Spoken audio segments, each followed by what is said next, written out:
Ladies and gentlemen, I'm honored to address the United Nations General Assembly once again.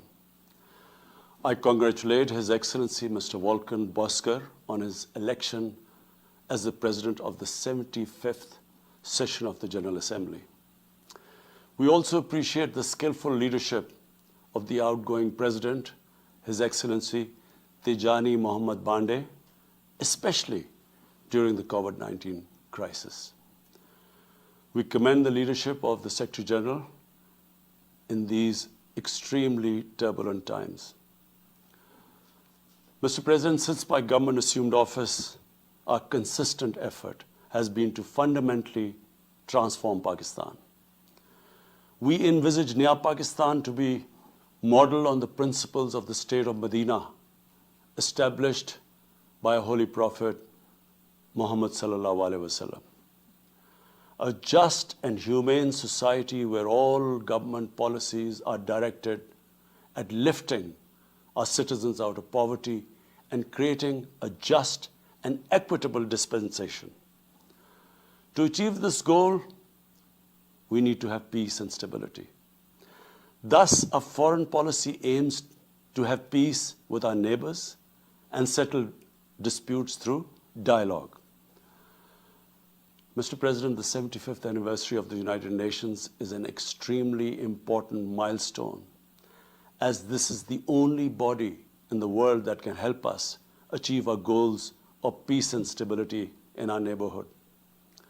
This is also time for us to reflect whether, as the United Nations, we have been able to realize the promise we collectively made to our peoples.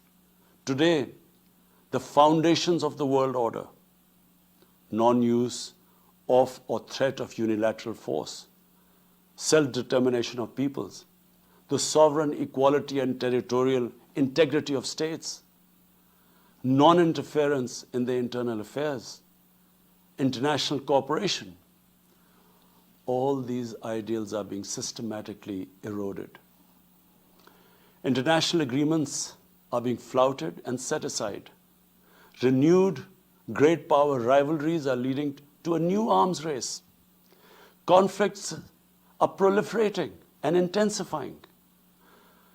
Military occupation, illegal annexations are suppressing the rights of human beings to self-determination. According to the respected professor Noam Chomsky, mankind is at even a greater risk than it was before the First and Second World Wars in the last century. And this is because of the threat, increased threat of nuclear war, climate change, and sadly the rise of authoritarian regimes. We must come together to prevent such a catastrophe.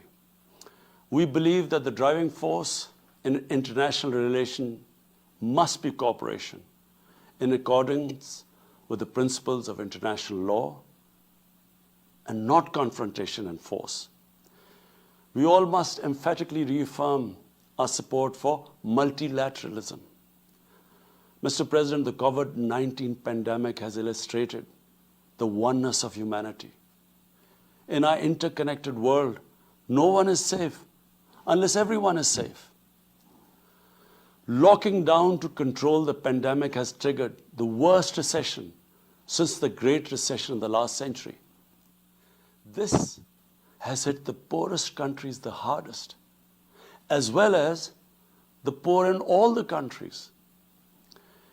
In Pakistan, we realized very early on that if we imposed a strict lockdown, the type that several affluent countries had imposed, we would have more people dying of hunger than the virus. Therefore, we adopted a policy of smart lockdown.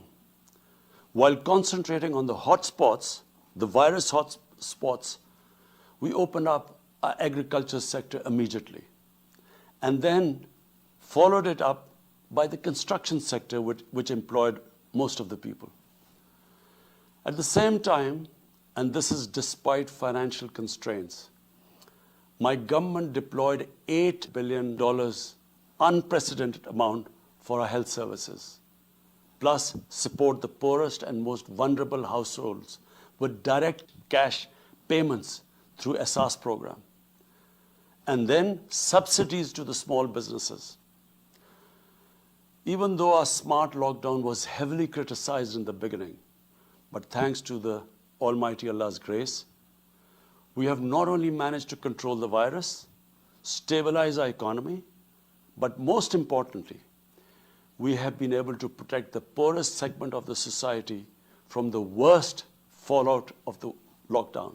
Today, Pakistan's response is cited among the success stories in controlling and responding to the pandemic. However, we are still not out of the woods, like no country is out of the woods today. But Mr. President, it was obvious from the outset that developing countries would need fiscal space to respond to and recover from the COVID crisis. Debt relief is one of the best ways to create that fiscal space for developing countries. Therefore, in early April, I called for a global initiative on debt relief.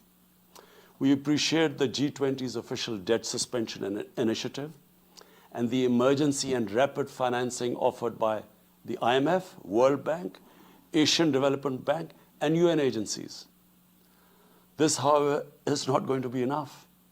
The IMF has estimated that developing countries will need over $2.5 trillion to respond and recover from the crisis.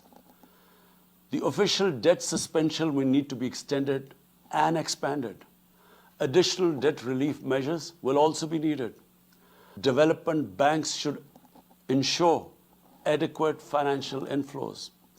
Rich countries have generated over $10 trillion to finance their own response and recovery. They should support the creation of at least $500 billion in new special drawing rights for the developing world.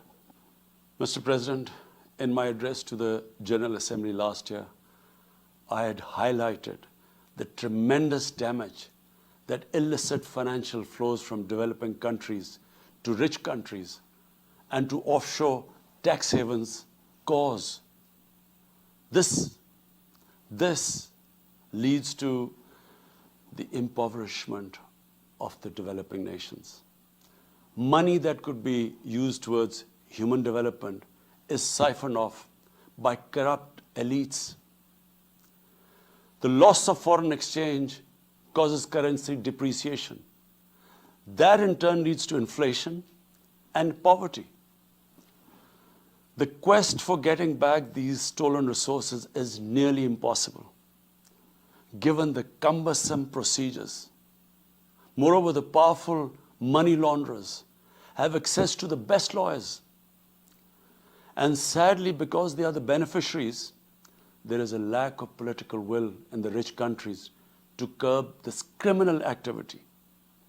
Mr. President, if this phenomena is unaddressed, it will continue to accentuate the inequality between the rich and the poor nations, and eventually will spark off a bigger global crisis, a far bigger global crisis than the present migration issue poses. The rich states cannot hold forth on human rights and justice when they provide sanctuary to money launderers, to their looted wealth. There are robust anti-money laundering and anti-terror financing regimes. I call upon this Assembly to take the lead in efforts to build a global framework to stem the illicit financial flows and ensure speedy repatriation of stolen wealth. It is important to realize that the aid that flows from rich countries to the developing world is minuscule compared to the massive outflows by our corrupt elites. Mr. President, this year, I must again reiterate the threat posed to mankind due to climate change. Unprecedented fires in Australia, Siberia, California, Brazil. Unprecedented floodings in various parts of the world. Record temperatures, even in the Arctic Circle. This should make all of us worried for our future generations. Commitments made through the Paris agreements must be fulfilled. In particular, the commitment to mobilize $100 billion annually as climate finance. Pakistan's contribution to carbon emissions is minimal, but it is one of those countries most affected by climate change. Yet, we have decided to take the lead as we consider addressing climate change a universal responsibility. We have launched an extremely ambitious program to plant 10 billion trees in the next 3 years as a contribution to mitigating the effects of climate change. Mr. President, the pandemic was an opportunity to bring humanity together. Unfortunately, it has instead fanned nationalism, increased global tensions, and given rise to racial and religious hatred and violence against vulnerable minorities in several places.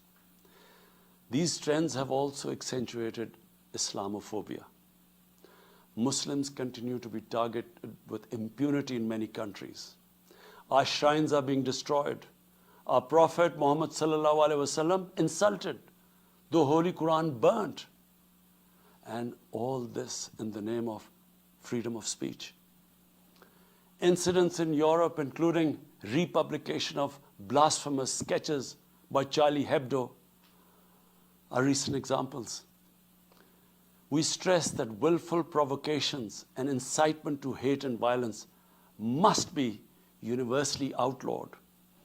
This assembly should declare an international day to combat Islamophobia and build a coalition to fight the scourge that splits humanity. Mr. President, the one country in the world today where I'm sad to say the state sponsors Islamophobia, and that is India. The reason behind this is the RSS ideology that unfortunately rules India today. This extremist ideology was founded in the 1920s. The RSS founding fathers were inspired by the Nazis, and they adopted their concepts of racial purity and supremacy. While the Nazis' hate was directed at the Jews, the RSS directs it towards the Muslims and to a lesser extent, the Christians. They believe that India is exclusively for Hindus and others are not equal citizens. The secularism of Gandhi and Nehru has been replaced by the dream of creating a Hindu Rashtra by subjugating, even cleansing, India's 200 million Muslims and other minorities. In 1992, the RS destroyed the Babri Masjid. In 2002, some 2,000 Muslims were slaughtered in Gujarat, and this was under the watch of Chief Minister Modi. In 2007, over 50 Muslims were burnt alive by RSS arsonists aboard the Samjhota Express train. In Assam, around 2 million Muslims face the prospects of being arbitrarily stripped of their nationality through the adoption of discriminatory laws. There are reports of large concentration camps being filled by Muslim Indian citizens. Muslims were falsely blamed, vilified, and victimized for spreading the coronavirus. They were denied medical attention on many occasions. Their businesses were boycotted. Cow vigilantes attack and kill Muslims with impunity. Last February, Muslims faced targeted killings with police complicity in New Delhi. Mass registrations in the past have often been a precursor to genocide. For example, the Nuremberg laws in Germany in 1935, and then in 1982 in Myanmar. The Hindutva ideology is set to marginalize almost 300 million human beings, Muslims, Christians, and Sikhs. This is unprecedented in history. And this does not augur well for the future of India. As we all know, that marginalization of human beings leads to their radicalization. Mr. President, for over 72 years, India has illegally occupied Jammu and Kashmir against the wishes of the Kashmiri people and in blatant violation of the resolutions of the Security Council and indeed its own commitments to the people of Kashmir. On 5th August last year, India illegally and unilaterally sought to change the status of the occupied territories and deployed additional troops, bringing the total number to 900,000, to impose a military siege on 8 million Kashmiris. All Kashmiri political leaders were incarcerated. About 13,000 Kashmiri youth were abducted and thousands tortured. A complete curfew was imposed, accompanied by a total communications blackout. Indian occupation forces have used brute force, including pellet guns against peaceful protesters, imposed collective punishments, including the destruction of entire neighborhoods, and extrajudicially murdered hundreds of innocent young Kashmiris in fake encounters, refusing even to hand over their bodies for burial. The Kashmiri media and those daring to raise their voice are being systematically harassed and intimidated through the use of draconian laws. All of this is well documented in the reports of the United Nations High Commissioner for Human Rights, communications from the Special Rapporteurs of Human Rights Council, statements from human rights and civil society organizations. The international community must investigate these grave violations and prosecute the Indian civil and military personnel involved in state terrorism and serious crimes against humanity being perpetrated, I'm sad to say, with complete impunity. The objective of this brutal campaign is to impose what the RSS BJP regime has itself called the final solution for Jammu and Kashmir. To this end, the military siege is being followed by moves to change the demographic structure of the occupied territory. This is an attempt to obliterate the distinct Kashmiri identity in order to effect the outcome of a plebiscite envisaged in the UN Security Council resolutions. This action is in violation of the UN Charter, Council resolutions, and international law, particularly the 4th Geneva Convention.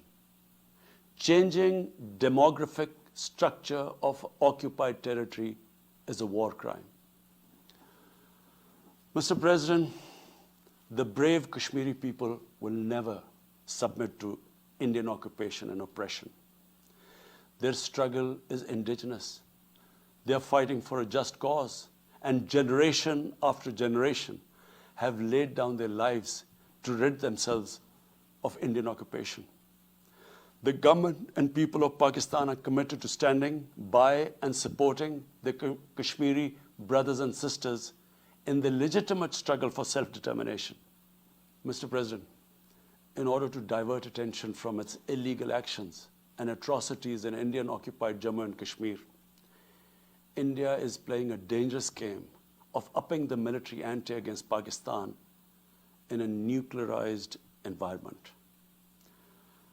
Despite constant Indian provocations and ceasefire violations along the line of control and the working boundary, targeting innocent civilians, Pakistan has exercised maximum restraint. We have consistently sensitized the world community about a false flag operation and another ill-conceived misadventure by India.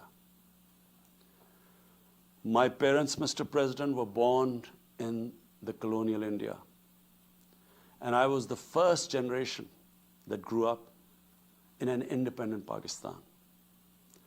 I want to make it clear that any attempt by the fascist totalitarian, RSS-led Indian government to aggress against Pakistan will be met by a nation that will fight for its freedom to the end.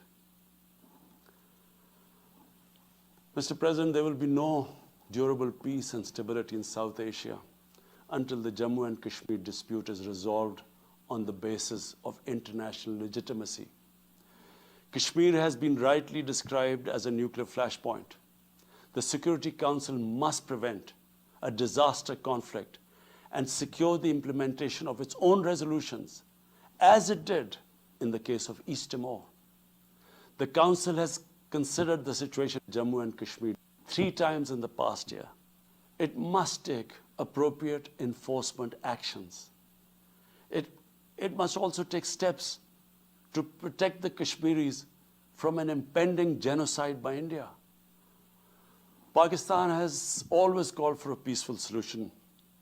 To this end, India must rescind. To reach this end, India must rescind the measures it has instituted since 5th August 2019, end its military siege and other gross human rights violation, and agree to resolve the Jammu and Kashmir dispute in accordance with the relevant UN Security Council resolutions, and of course, the wishes of the people of Kashmir.